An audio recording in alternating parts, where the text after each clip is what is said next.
Okay, so I busted my thumb up pretty good on here trying to push this out, and I went and dug it right in the corner of the engine here, so I've been trying to get the bleeding to stop, but I was able to manage to just get this thing to move now. Man, this thing is red hot. I had to heat this thing up so hot to get that cylinder out. There's my bloody paper towel. I think I can get this cylinder out now. It's just so damn hot. I want to get it out before it cools down. Whew. Use my bloody paper towel. Okay, there we go. Cylinder's out, or sleeve is out. Whew. I don't know. I hope I don't have to extract that wrist pin. But seeing how there's not a whole lot of play here, it's so thick, I'm afraid that is going to have to come completely out. That wrist pin's going to have to come out.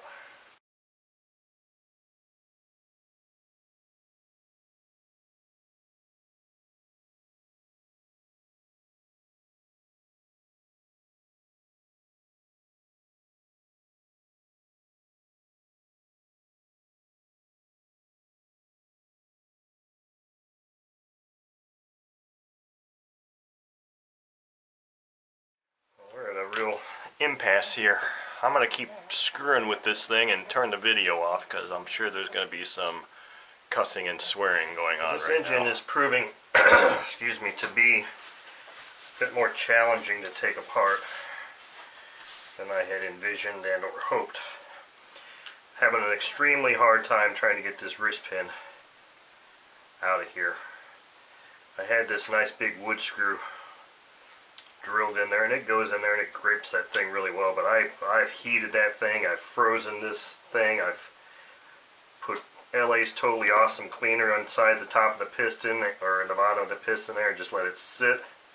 I've oiled it, I've heated it, I've frozen it, I've oiled it, I've heated it.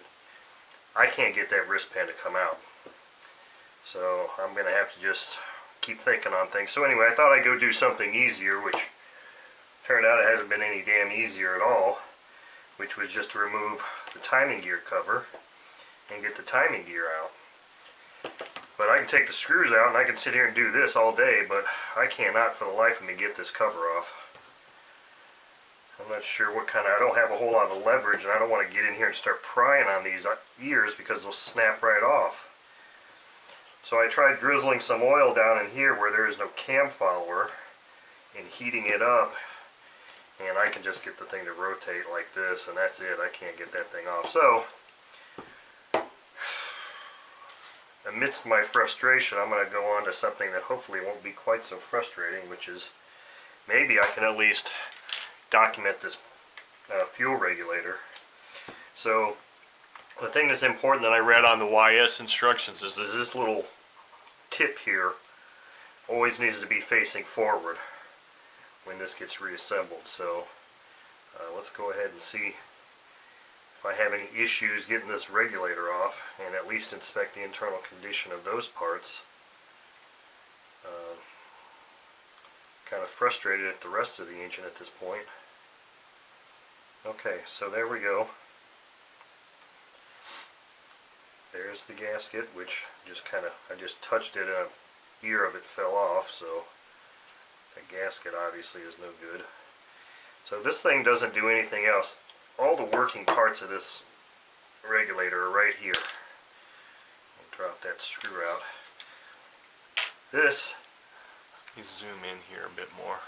Let's see if my camera will want to focus on this. This is the silicon diaphragm, which to me looks like it's in pretty decent shape, I guess. It's extended out. Okay, I just popped a little bubble there. Okay, so there's the silicon diaphragm. That looks like it's in reasonable shape, and then there's this little plunger here. So I believe This unscrews. I can't see as my camera's still focused. Yeah. So this unscrews, and there's going to be a spring and another silicone piece in here. Now these were parts that I had already planned on replacing anyway.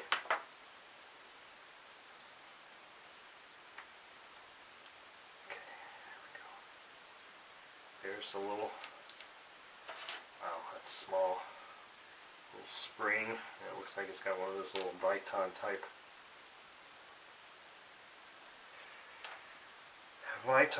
O-rings in there. This is tiny here. I don't really have.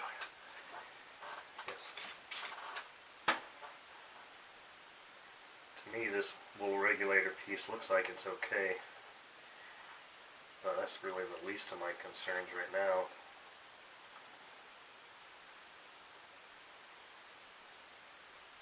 There's that little mechanism. Kind of looks like a little valve. And then there should be this little plunger. Should come out right there. Damn, I don't want to lose that. So there's a tiny hole in that thing. So that is the gist of this fuel regulator.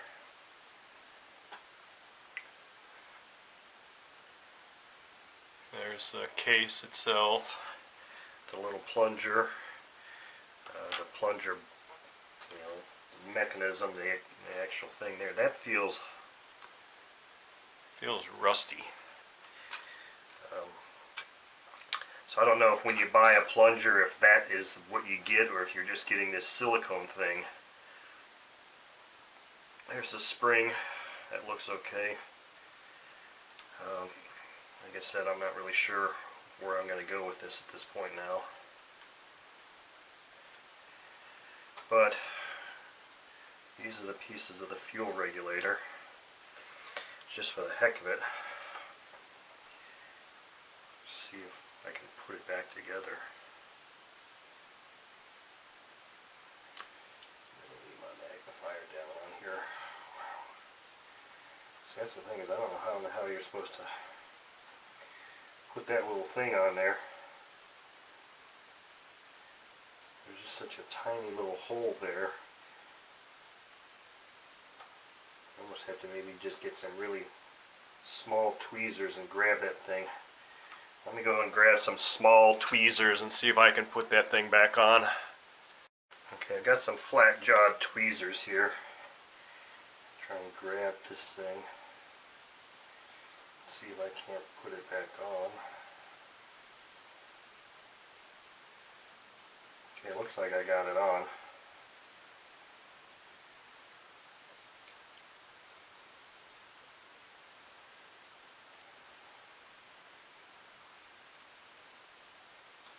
I don't know how much travel there's supposed to be. Probably doesn't need a whole lot, but it seems like it's on. Let's just kind of practice this reassembly process here real quick. Just in the event that I do actually invest in the parts for this engine.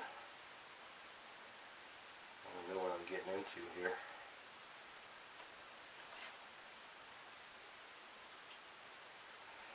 And I know the instructions say this thing gets threaded in there only until it's flush with the housing, which you get right out there. So I can feel movement there. So I think that feels right. I haven't done anything to this diaphragm. I don't know how to clean it yet. And I would be replacing it anyway.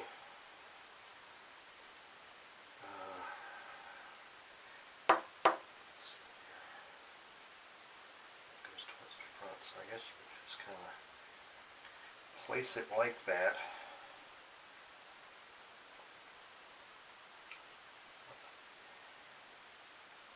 I wonder if you would just place it on the engine. Maybe you just place it on the engine. And and drop this down on top and hope for the best.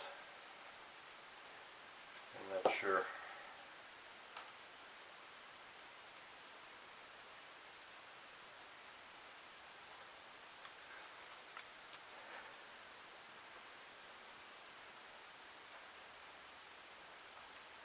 I know that seems like a really damn delicate operation, and if you don't get that diaphragm centered properly, it certainly isn't going to work.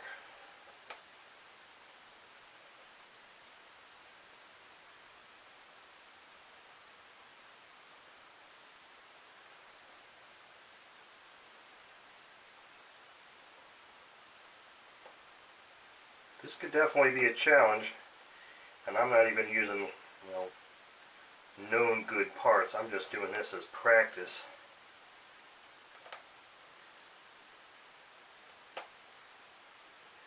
And I think I might be able to tell. Oh no, I don't, because I got everything taken apart. I was going to say, if I had the head all apart, I could tell, I think, by hearing suction or feeling something here. Since I don't, I'm not going to know. Anyway, I'm going to leave that regulator reassembled just like that. I just kind of wanted to go through the practice of doing it, seeing what the components look like, showing you what the components look like, just in the event that this is the last part of this inside look. It could be. I'm not sure. I still haven't decided if I'm going to invest in the parts. Obviously, I'm not going to make any purchases until I can get this wrist pin out. And right now, I'm kind of running out of ideas as to what to do to try and get this out. See, I can get that screw. It's not a problem with getting the screw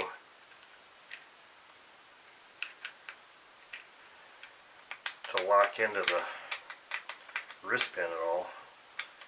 It's just a matter of I can move it all. It's almost like right now what it looks like is, oh, I'm sorry, let me zoom out so it's not quite so. It's almost like I can see movement. I can move this piston. Now obviously I'm gripped on the wrist pin, so that tells me that the pin must be moving. But I'm not sure if there was another one of those wrist pin retainers on the other side and that's what's keeping it from coming out, or what. I mean, I think that I see the wrist pin moving. I mean, why else would the piston head be moving when I'm screwed into the wrist pin and not screwed into the side of the piston here?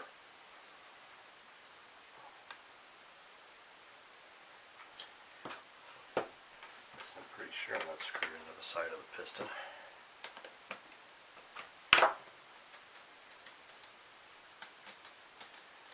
Yeah, I mean, that wrist pin is moving. I just don't understand. Maybe it's this bond at this joint here that still isn't freed up. And that's the easiest one for me to get to, because I can just get a Q-tip with LA's Totally Awesome Cleaner and drop it right on there and just let it sit, and I've done that. But, and I've dripped oil down in there and I've heated it up. Now the only thing is I don't have 3-in-1 oil. I've only got this Marble Mystery Oil, so I usually like to use 3-in-1 oil. But for whatever reason, this just isn't coming out yet. So no decisions are going to be made until this thing gets fully disassembled, and then I'll try and address why in the hell this thing is so tight. I have a feeling that it could be that the timing gears are just really grabbed onto that inner portion of the bearing there, and there's just some, real gunky mechanical seal there that's holding this in place, because I never had this happen before where you couldn't just easily pull this off. So maybe it's just a matter of getting more oil in there. I need to go get some 3-in-1 oil. Get some 3-in-1 oil in there and heat the shit out of this thing. And maybe then I can get this thing completely disassembled and make a decision as far as what to do with the engine from that point.